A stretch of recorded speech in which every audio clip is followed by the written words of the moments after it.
Hi, Jack. This is Cody from Oklahoma City, and I was wondering if you can comment on the basic fundamental mindset of preparedness. And let me give you a little bit of background. My wife and I live in Oklahoma City. One thing that is very prevalent here are tornadoes. Especially right now, it's storm season, and this is something that is a very real thing. And I live in a suburb of Oklahoma City called Moore, and for some reason Moore is especially susceptible to very large tornadoes. It's a very real thing for my wife and I. Every time storm season comes around, she gets very nervous. She doesn't want to be in another F5 type scenario that we had in 2013. And we had a severe weather watch last week, and she looks over towards me and she says, "Babe, I want to have a plan." And I don't know that I've ever been more proud of her in that moment. And she's not a survivalist. She hates the outdoors. But I think she's starting to slowly build a foundation for the proper mindset that most preppers or survivalists, I think, get away from, because she wants to be ready for the things that especially affect us. I don't know. I think the email that you read in the feedback show about the gentleman in Alberta getting away from the wildfires, it kind of hit home about the stuff that we have to kind of prepare for here of tornadoes and the things like that. Hammers home that we're not preparing for necessarily for an EMP or whatever the case may be. I mean, we kind of bring it back home, back down to the sort of the basics. I guess I would describe it. I don't know how you would, but I was wondering if you could just comment on that.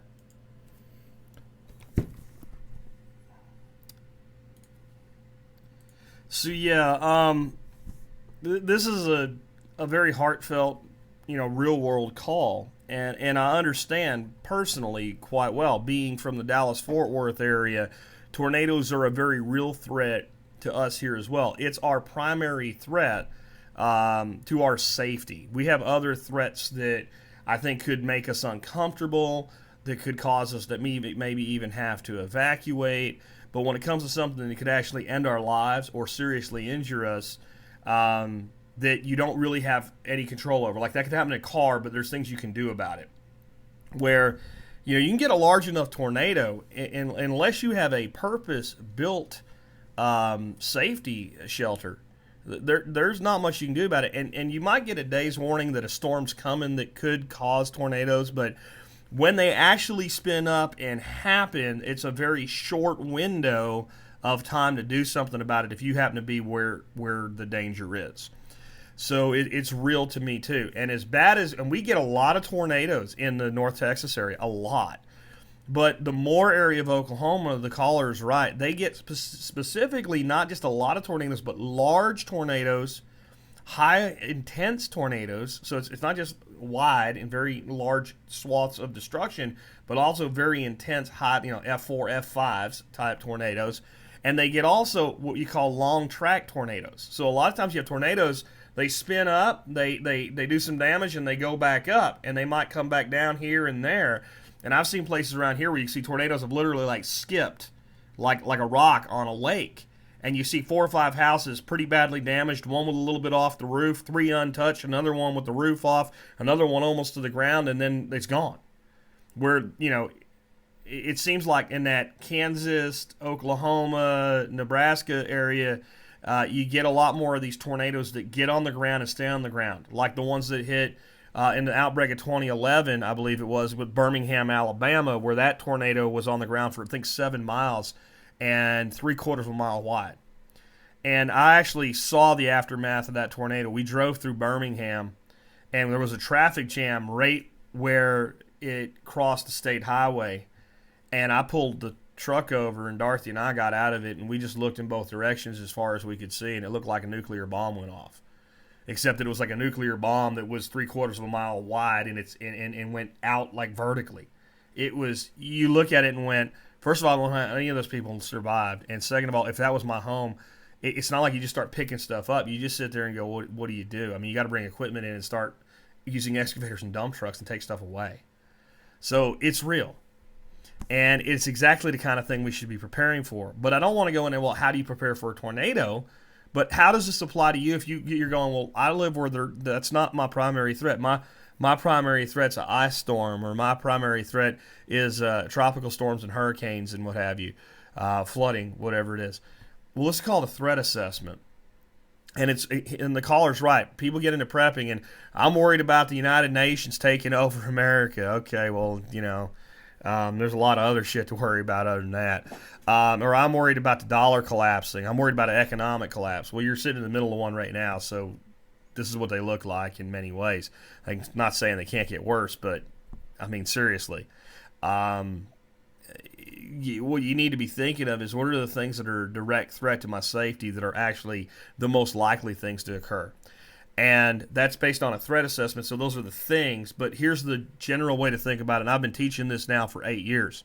And it's really pretty simple. The smaller the number of people affected by a disaster, the more likely it is to happen to you. And what I mean by that is if you're a two-income family and dad falls off a scaffolding, breaks his back, and can't work anymore, that's a freaking disaster. If one of the two of you comes home, puts their hands in their face, says, "Honey, I got to tell you, went to the doctor today. I got cancer. There's nothing they can do about it." That's a disaster. And if one of you's on the way to work and get hit by a gravel truck and are killed, that's a disaster. And those things happen every day to somebody.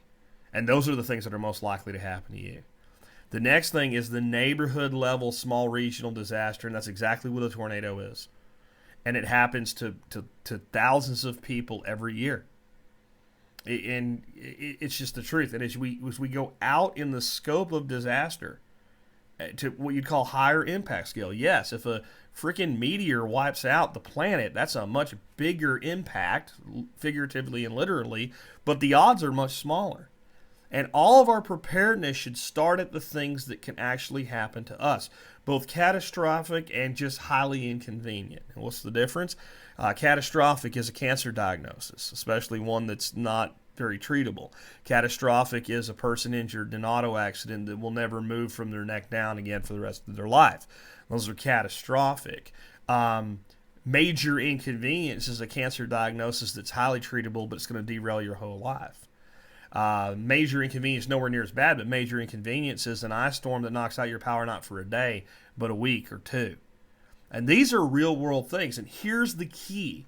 If you can get into this mindset, if you can shelve all the super disasters for just long enough to actually put your shit in order, everything that you do to prepare for these disasters is actually getting you prepared for larger ones. Because we don't prepare for events. You know those doomsday prepper shows? What are you preparing for? I'm preparing for a coronal mass ejection of the sun. Whatever stupid thing. By the way, do you know why those people say that on that show? Because the producers tell them what they're preparing for. I know people that have been on that show, personal friends that went on that show, against my advice, by the way, because I'm like, they're going to make you look crazy, and you're not. Some are not crazy. They just make them look that way because it's for your entertainment, and they don't care who they abuse for it. By the way, I met the producer of that show. He told me to my face he doesn't have an integrity because he can't afford to. And then asked me if I'd work with him. And I said, I don't think so. You idiot. Anyway, so what you actually prepare for is to deal without systems of support and to stay alive long enough, either during the catastrophe or in the aftermath, to be able to put things back together. That's the basic mindset. And that's why we need to focus on, if there is a tornado, and it does blow our house down on top of us and kill us, okay, our problems are over. But assuming we just have damage to the home, we're going to need to get help.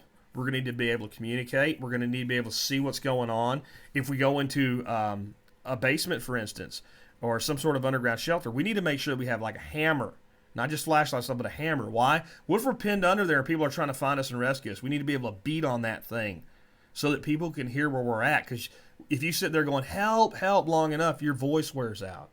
Means of communications and things like that. And we need to think about, well, if something goes wrong, either with our jobs or our ability to work because of disease, illness, or injury, then money is going to be important. So we need to think about good financial management.